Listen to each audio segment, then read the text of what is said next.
Well, today's episode, we're going to review New Japan Pro Wrestling with Day 8 of the Best of the Super Juniors 29. We also got the final go home show of AEW Dynamite right before we go to Double or Nothing. And of course, for the first time ever, I'm going to review Modern Age Grappling, which is prior before what we know pro wrestling as we know today. There was only 4 matches. You can see it on Fight TV or in watchprowrestling.live. And of course, for our news updates, something interesting has taken place.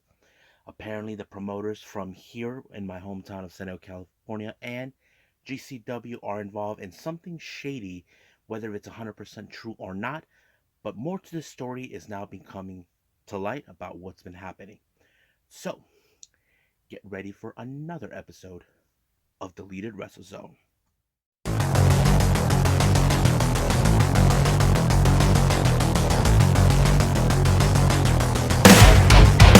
Are you ready? Get up, get up! Get up, get up! Get up, get up! Get up, get up! Get up, get up! Get up, get up!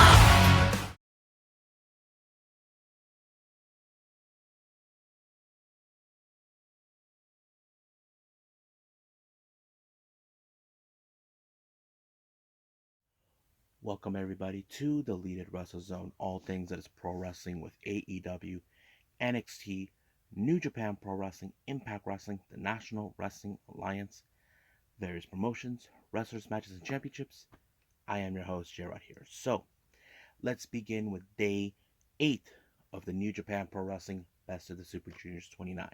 Starting out with Block A, we have The Sauce, Alex Zane versus the Inedible Ace Austin. Now, this was a pretty good match. Now, these two guys have recently been hanging out in the streets of Tokyo, going getting some nice cuisine. It appears that many of the fan base has opened up to Alex Zane. But this was a very good match. I really enjoyed it. I mean, even though these two are friends, however, only one has to come out on top.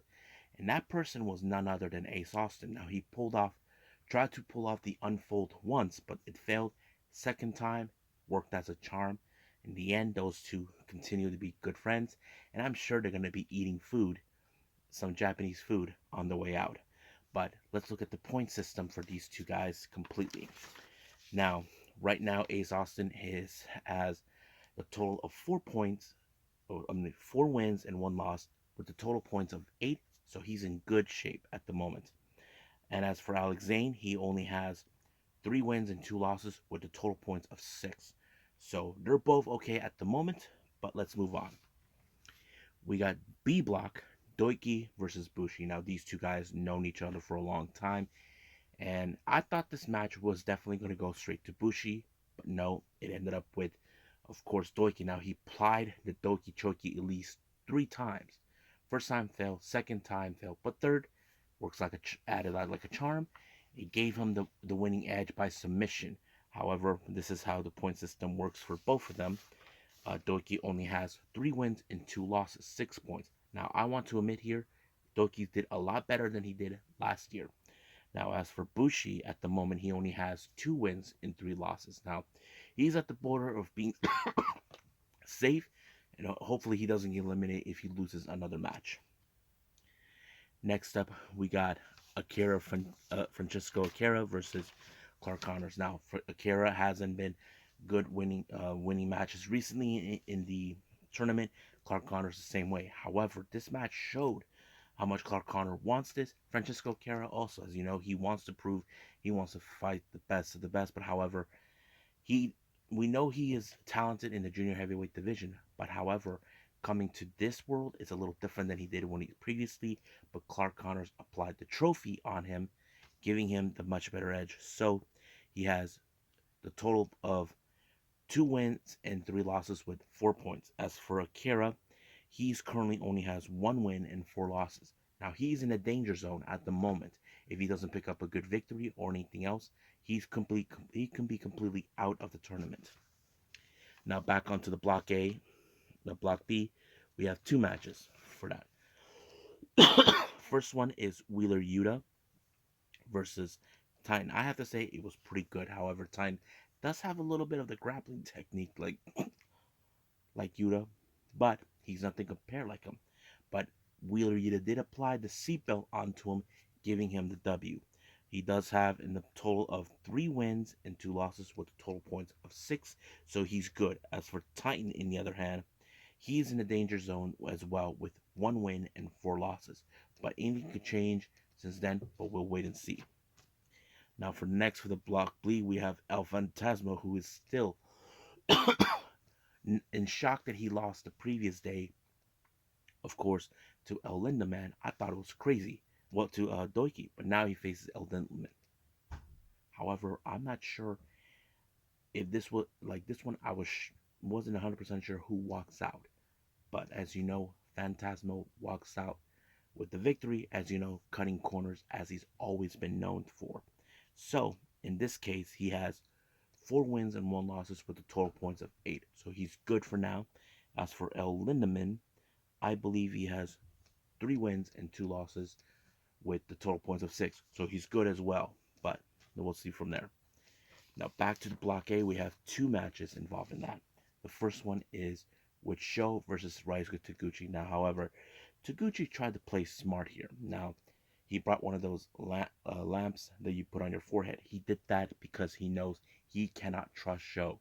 Wherever he goes, House of Torture there, they'll turn off the lights. But however, there was a moment where Sho tried to play smart as well, where he took Taguchi to the back in order for him not to make it all the way to the front. He did, but however, Taguchi did the same thing to Sho, but instead he pulled his pants down, showing his his buttocks right into his face, going upside down, putting Sho in a bad compromised position. However, at some point of the match, they took out the ref. He accidentally took out the referee, but now, before then, Taguchi pulled the old switcheroo by switching the shirt that contained the wrench, but instead, when Sho went to get it when the ref was out, he found nothing but a banana. Well, basically, Taguchi made a monkey out of a Sho, and I thought it was great. But however, the lights went off. Yuto Nakashima had the lamp, but it didn't do so well. But when the lights went out, we see Taguchi's ass right on top of Dick Togo's face. But however, while Sho was occupying with the ref, Yujiro Takahashi showed up with the cane, whacking him, but he gave Sho the opportunity to pick up a victory. But like I said, wherever Sho goes, House of Torture is not far behind. Now, this next match, from what understanding from the commentator section, they're saying that this is a feud between both Kanemaru and Ishimori. Now, Ishimori hasn't been able to pick up a good victory. Now, however, in the last Best of the Super Juniors, Taiji Ishimori was able to defeat Kanemaru, but however, it did not do any well because there was no fans. He wanted to feel the fans' energy from losing, but in this case, it did not go so well for Ishimori when Kanemaru pinned him. So basically, he is still livid with the loss, but it's crazy. Now, I failed to mention about the points. Excuse me. With Sho and Taguchi. Now, Sho has, at the moment, 2 wins and 3 losses with 4 points. Taguchi, one one win and 4 losses, so he's in the danger zone. Now for Kanemaru and Ishimori. Ishimori has 4 wins and 1 loss, but however, he's in good condition. He's fine. But Kanemaru, on the other hand, he only has 2 wins. He's at the border. So we'll see what happens then. So he only has 2 wins and 3 losses. So basically, anything could happen along the way. Now our next match completes with the B block. We have TJP versus Robbie Eagles. Now, Robbie Eagles, we know he's good, but his attitude, proving himself to say he is the best of the junior division. He takes on the guy who's been the champion before. But however, it was pretty interesting. We know they're good tactician, but however, it was TJP with the Black Mamba, then intertwined with some, switched it up into a submission, giving him the edge. So TJP walks out with 2 points, with total of 2 wins and 3 losses. He only has 4 points. And as for Robbie Eagles, he's in the same thing. 2 wins and 3 losses, 4 points. So they're okay at the moment. They're like at the border. Now we got El Desperado versus Master Wato. These guys have been at each other before, many times over. We know that Wato has, of course, submitted Desperado. He even tried that again with him, but it didn't do so well. But it took at least 2 Pinche to try to finish off Wato by Desperado. But the second time it did connect, giving him the win. So he, on the other hand, gets a total of 8 points with 4 wins and 1 loss. As for Wato, I believe he's currently has uh, only 1 win and 4 losses. He's at the part of the danger zone. Now we ended it with the block A. We have Yo versus Hiromu. Now Hiromu and Yo have been at each other's throats in the past because, as you know, um, Hiromu did accuse of Yo not being the same kind of wrestler we all known. So basically, that kind of fits in. But it was Yo who picked up the strong victory onto Hiromu, giving him the 2 points. So he should be right now with 3 wins and 2 losses with the total points of 6. So he's okay. As for Hiromu, I believe he currently has 3 wins and 2 losses with 6 points. So anything could change from then on out. So we'll see what happens then. So I think that's pretty much it. So let's move on with AEW Dynamite.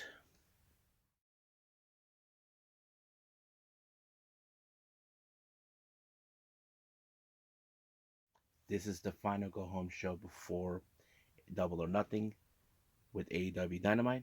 It opened up with the steel cage match. Now, keep in mind, Wardlow is on a warpath to get his hands on MJF to have him release him from his contract, but he has to go through Shawn Spears. Now, MJF tried to ensure a way to make sure that Spears wins the match in order for him not to get in a match against Wardlow. He even kept the handcuffs on him, but luckily Wardlow was able to get out. However, when MJF thought he had everything under control, Shawn Spears grabbed his chair and accidentally miscalculated, hitting MJF. He looks more like he was in big trouble, but Wardlow was able to put him away with the powerbomb 70. But the last one, he pulled it off. He put him right on top of his own damn chair, and it was over right from there.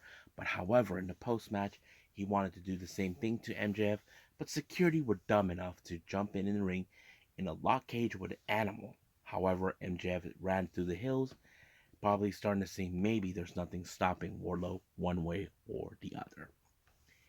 Now, as you know, the Jericho Appreciation Society are on a warpath against the Blackpool Combat Club, Kingston Santana Ortiz. However, they ran into a backstage crew member wearing a Moxley shirt, but of course, Jericho decided to burn him, saying they don't appreciate the fact that this guy is wearing a John Moxley shirt. Now, we see a face to face confrontation between CM Punk and Hangman. Now, Punk seems all calm, but Hangman seems a little bit unhinged. But Punk did say this that, you're taking this personal. Now, is CM Punk right? Is he taking this personal? It is possible. He feels like he's probably been threatened by a guy like CM Punk, who is, we know he has targeted this title before. But now it could possibly happen. But we will find out at Double or Nothing. Now, Regal and Jericho joined the commentary group because we're going to witness Eddie Kingston and John Moxley take on Private Party, Mark Quinn, and Isaiah Cassidy. Now, this match, you probably would say it would have been an easy walk to park, which it did. It did allow for Moxley to hit Mark Quinn at pinfall. 1, 2, 3, it's done. However, it turned into an outlaw war between both teams, so this is going to be great to see. But however, Bryan Danielson, who is still injured after what happened to him this past last week, it kind of puts it in a predicament. So that is going to be played as a factor. Now, our next match, we have the ROH World Tag Team Championships. We got Roppongi Vice, Trent Beretta, and Rocky Romero taking on FTR, Dax Hartwood, and Cash Wheeler. Now, the match was great. I liked it. But one thing it went straight was we saw the United Empire consistent of Cobb and Khan make their appearance. Now, I want to pause this for a little bit here. Why did they show up now? Well, something did brought my attention. I was wondering, did Angle was right about what he said? There was no build-ups for upcoming matches for the 26th at the Forbidden Door, which is true. Could this be um, that thing? We don't know. I would like to see that, but if it is, we could see something special. So we will find out what happens next week with the Underground, but we'll see. Now the Hardy Boys, as you know, some people has compared them that they are almost similar as the Bucks, which is true. They are brought up to be good Christian boys, raised by great dads, be the better version for themselves. But however, this is more like a generational war. So Hardy gave out a great message, but they will soon see. We will soon see who will come out on top. Now, our next match, we have Ricky Starks versus Shane Strickland versus Jungle Boy. I thought the match was great. You know, Swerve being Swerve, Ricky Starks being the bigger star, Jungle Boy being the guy who would do anything to win the matches his own way. But however, it was Strickland who picked up the victory by stomping Ricky Starks. But however, Hobbs showed up to give him the helping hand. Here comes Luchasaurus, and then of course Keith Lee. But he put those two idiots on notice, the two giants. So basically, that is something that's going to be fun to watch. Now, Lambert, Ethan Page, and Sky have not been happy with Sammy Guevara involved, but Lambert did stated that on Friday on Rampage they will unveil a brand new custom-made TNT title that is solely fit for Sky, but we'll see what happens then. Now, as you know, Thunder Rosa will be putting the AEW Women's title on the line at Double or Nothing against what's her name, Serena Deeb. Basically, Rosa felt that, you know, in her mind, what happened last week was disrespectful because the way it goes, Serena Deeb feels like she's been disrespected, but no, it's the opposite. She disrespected Tony Schiavone, she disrespected Dusty Rhodes and her, but she's gonna give her a clear message once they get to Double or Nothing. Now, our next interview we have, of course, Red Velvet. As you know, she would have assumed that she should have been winning the entire tournament, but Chris Statlander was there. However, Ruby Soho was mentioned.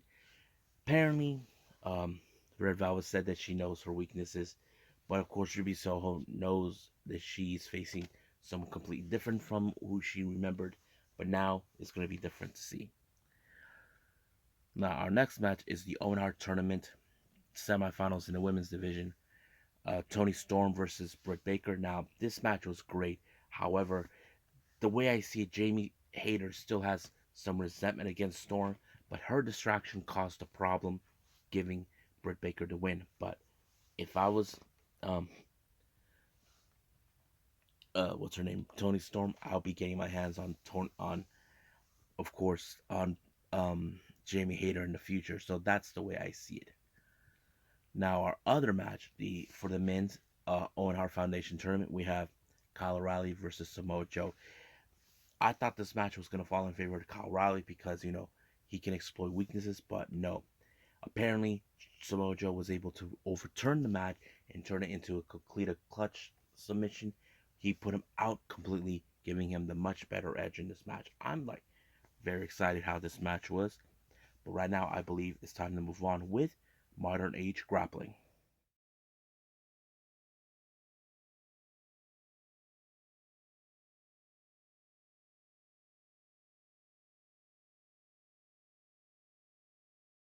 Okay, now we got Modern Age Grappling. We only had 4 matches. This took place on the 22nd of May at the Underground Fight Factory. First match, we have Josh Woods versus Will Ferrell. Now, this match was pretty good. Here's the rules: 7 rounds, 5-minute matches. So that's how it goes. Win by submission or pinfall. I'm assuming this falls into the European rules. I thought it was great. I liked it. But however, Josh Woods won in the third round with the armbar submission. So that gave him the much better edge on this one. As you know, this is exactly Josh Woods' wheelhouse. So I'm kind of happy for that. So let's move on. We have Invictus Cash versus uh, Jonathan Gresham. Man, that match was just great. Watching Jonathan Gresham does what he does, I was so impressed. But it was in the fourth round that Jonathan Gresham won by submission when he had Invictus Cash shoulders on the ground. It was great, unbelievable. I think it shows exactly what Jonathan Gresham is about. Now, our next match, we got Baron Black versus Adam Priest. I thought it was good too, as well, because we hardly get to see a lot about Baron Black, but it was in the third round that allowed him to win with the abdominal stretch. It was great. I loved it. Now, our next match, we have Rhett Titus with Brian Johnson. As you know, Brian Johnson, he's a prick. Nobody likes him. He acts like he wants to wrestle the entire world against him. But however, this match fell into a pinfall. Well, Red Titus thought he had won this one, but no. Apparently, at the last second, he only had one more second to go. But however, the time ran out to move on to the final with the next round, which is the fourth round. Now, when Red Titus saw that Brian Johnson recovered, he went towards him in order to win. But however, it did not fall into that. Um, what was his name? The Mecca. Brett Johnson used Red Titus's tights to win, and of course he doesn't care how he won it. He says that that's how it is. A win's a win. But however, during his time, Cole Cabana, who had enough of what's his name, of Brian Johnson, stood up against him, saying that on June 30th he will be facing him. I can't wait to see this match. I know that Cole Cabana is getting back in the horse with the Modern Age Grappling, so that's going to be fun. So I think that's pretty much it. So let's move on with some news updates.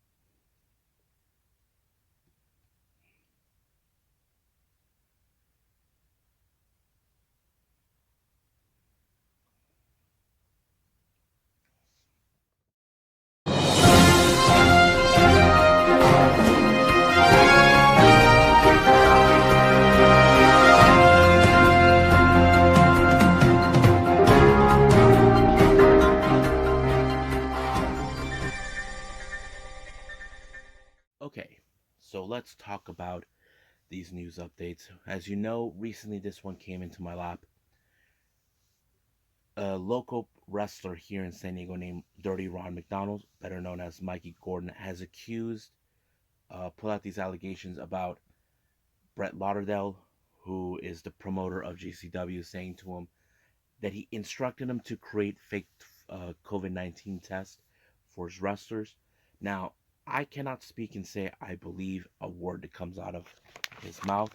This was brought into discussion by a fan who tweeted this. However, Fort Lauderdale responded to Fightful Select about this, saying that he can't speak about it. He will be saying that all of this will be coming out of his lawyer. There's still no word about it. Um, However, Mikey Gordon stated a lot of things about this, but however, wrestlers from GCW came out on the fence for Brett Lauderdale.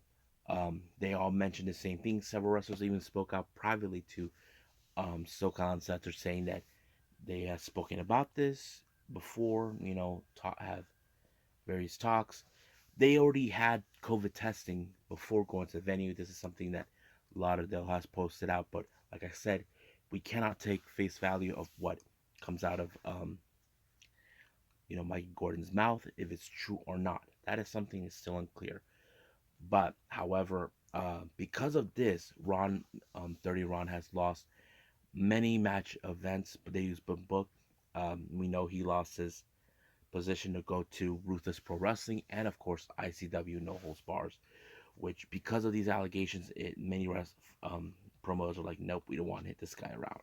But I think that's pretty much it. We don't know if this is permanent or just delayed. We just don't know. So I think that's pretty much it right now. So let's call it a day.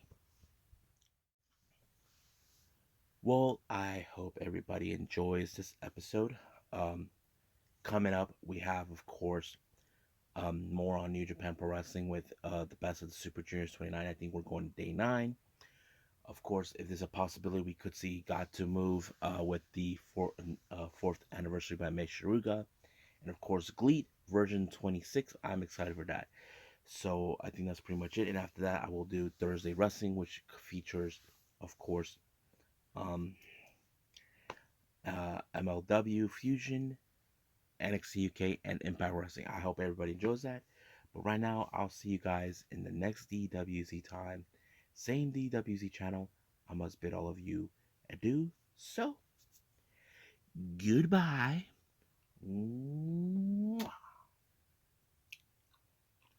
And have a nice day.